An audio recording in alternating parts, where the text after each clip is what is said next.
Hello friends, जयका रितुका में आपका स्वागत है। तो चलिए आज हम बनाते हैं हरा भरा कबाब। तो इसके लिए हमने एक तपेली में पानी गर्म करने के लिए छोड़ दिया है। पानी यहाँ हमारा अच्छे से उबल चुका है। तो इस उबलते हुए पानी में हमने आधा किलो पालक लिया है, जिसके कि डंठल तोड़कर और इसे हमने साफ पानी से धो लिया था। इसे इस उबलते हुए पानी के अंदर डाल देंगे और यहाँ हमें गैस की फ्लेम को स्लो कर देना है। और इसी तरह हमने यहाँ आधा किलो मटर, जिसके कि हमने दाने निकाल कर रख लिए थे, इन्हें भी इसके अंदर डाल देंगे। और अब हम इसके अंदर आधा चम्मच चीनी और आधा चम्मच नमक डाल देंगे, जिससे कि जो पालक और मटर का कलर है और इसका जो टेस्ट है वह इनहेंस रहे, बिल्कुल भी चेंज ना हो। तो हम इस तरह से डालने के बाद इसे मिक्स करेंगे और इसे 5 मिनट के लिए ढककर छोड़ देंगे और गैस की फ्लेम को स्लो ही रखेंगे, जिससे कि 5 मिनट में यह जो पालक और मटर है वह अच्छे से सॉफ्ट हो जाए। तो अब 5 मिनट के लिए हमने इसका ढक्कन हटा दिया है। अब 5 मिनट बाद ही हमारी पालक और मटर है वह अच्छे से सॉफ्ट हो चुकी है। तो हम गैस की फ्लेम को यहाँ बंद कर देंगे और 5 मिनट के लिए इस पालक और मटर को पानी के अंदर ही रहने देंगे। और 5 मिनट के बाद हम इसे एक छलनी या झारी किसी के भी अंदर इन पालक और मटर को निकाल लेंगे। तो इस तरह से आप भी हरा भरा कबाब बच्चों को, बड़ों को खिला सकते हैं, क्योंकि पालक और मटर में आयरन रहता है और ये बहुत ही फ़ायदा करने वाली चीज़ होती है। तो अब हम इसे इस तरह से चम्मच से दबा दबा कर सारा पानी निकाल देंगे और इसे ठंडा होने के लिए छोड़ देंगे। जब ये अच्छे से ठंडे हो जाएँ तो इसे मिक्सी के जार में डालकर अच्छे से इसका पेस्ट बना लेंगे। इसमें पानी नहीं डालना है, बिना पानी डाले ही इसे हमें पीसना है। तो इसे हमें बंद चालू करके पीसेंगे तो यह अच्छे से पीस जाएगा।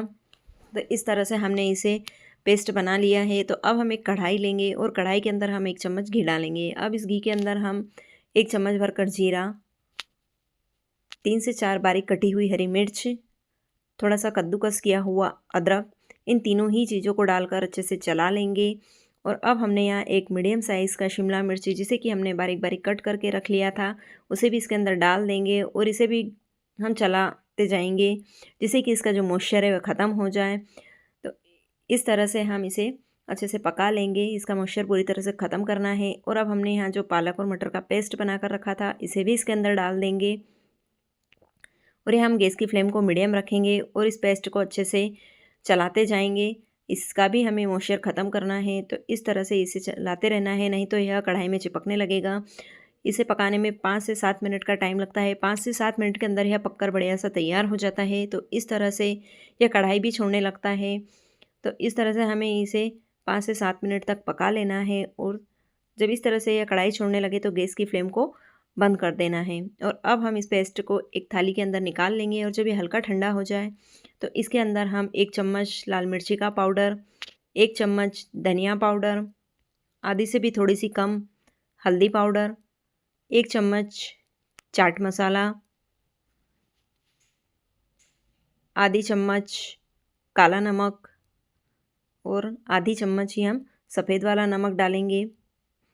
और अब हम इसके अंदर 4 चम्मच भरकर कॉर्नफ्लोर डालेंगे। आपके पास कॉर्नफ्लोर नहीं हो तो चावल का आटा डाल सकते हैं, या फिर इसमें 3 से 4 चम्मच बेसन, जिसे कि सेक कर भी आप इसे डाल सकते हैं, क्योंकि बेसन तो हर किसी के घर में अवेलेबल हो जाता है। अब हमने यहाँ 4 आलू मीडियम साइज़ के, जिन्हें कि उबाल कर पहले से ही रख लिया था, इन्हें भी इसके अंदर अच्छे से मिक्स कर लेंगे। आप चाहे तो इन्हें आलू को कद्दूकस भी कर सकते हैं, या इस तरह से आप अच्छे से इसे मसल लेंगे तो भी इसमें अच्छे से मिक्स हो जाएंगे, या फिर मेशर से भी इन्हें मैश कर सकते हैं। तो इसे इस तरह से मैंने यहाँ हाथों से ही अच्छे से मिक्स कर लिया है। तो इसे इस तरह से मसल मसल कर एक डो सा तैयार करना है। अब इस डो को हम 5 मिनट के लिए छोड़ देंगे और 5 मिनट बाद इसे फिर से एक जैसा सॉफ्ट बना लेंगे। और अब हम इसमें से छोटी छोटी लोई तोड़कर इसे एक टिकिया का शेप देंगे।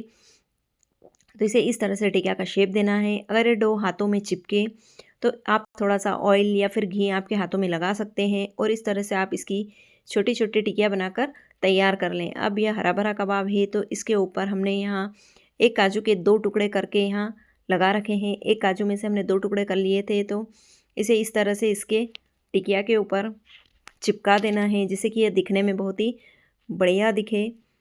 और इस तरह से हमें सारी ही टिकिया बनाकर तैयार कर लेनी है। तो इस तरह से आप भी ज़रूर बनाकर ट्राई कीजिए। अब हमने यहाँ कढ़ाई में तेल गरम करने के लिए रख दिया है। हम यहाँ डीप फ्राई नहीं कर रहे हैं, हम यहाँ सेलो फ्राई कर रहे हैं। आप चाहे तो इन्हें डीप फ्राई भी कर सकते हैं। और अगर आपके घर में कोई मेहमान आ रहे हैं तो आप इसे पहले से भी बनाकर रख सकते हैं, और जब भी आप खाने की इच्छा हो या फिर किसी को खिलाना हो तो आप इस तरह से इन्हें फ्राई कर सकते हैं। तो अब हम इसे अलट पलट कर अच्छे से फ्राई कर लेंगे। तो यह टिकिया खाने में बहुत ही टेस्टी लगती है। और हमने यहाँ गैस की फ्लेम को मीडियम रखा है। मीडियम गैस पर इसे धीरे धीरे फ्राई करेंगे तो यहाँ बहुत ही बढ़िया बनकर तैयार होगी। तो यह हरा भरा कबाब बनकर तैयार है। इसे इस तरह से एक जारी पर निकाल लेंगे और इसे सॉस या हरे धनिए की चटनी के साथ गर्मा गर्म सर्व करेंगे। तो अगर आपको मेरी वीडियो अच्छी लगे तो please like share and subscribe करें और इस तरह से आप भी हरा भरा कबाब बनाकर ज़रूर ट्राई करें।